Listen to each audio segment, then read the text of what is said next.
یکی از سازه‌های مهم شخصیتی رو بهتون بگم که میتونه در شناخت بهتر پارتنرتون یا شریک عاطفیتون بهتون خیلی کمک کنه.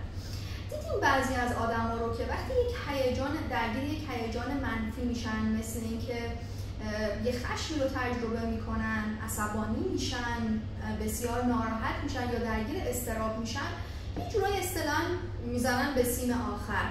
یعنی انگار که دیگه هیچ چیزی براشون ارزش نیست، انگار که شما اون آدم رو دیگه نمیشناسیش و احساس میکنی با یه آدم دیگه روبرو هستی.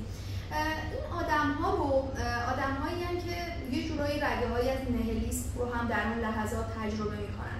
افرادی که رفتارهای مهار نشده در یک خلق منفی یا در یک هیجان منفی رو دارن که ما بهش میگیم که نگاتیو ارجنسی.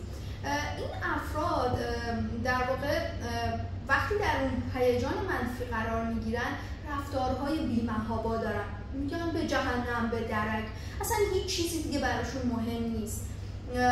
وقتی که اوضاع اونطوری که اونا میخوان پیش نمیره، میزنن زیر کاسه کوزه همه چی و به شدت به هم میریزن.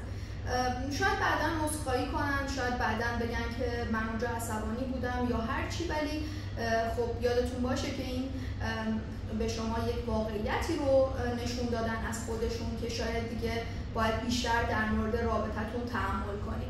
پس بنابراین نگاتیو ارجنسی رو باید خیلی جدی بگیرید در روابطتون و حتما بررسیش کنید در پارتنر.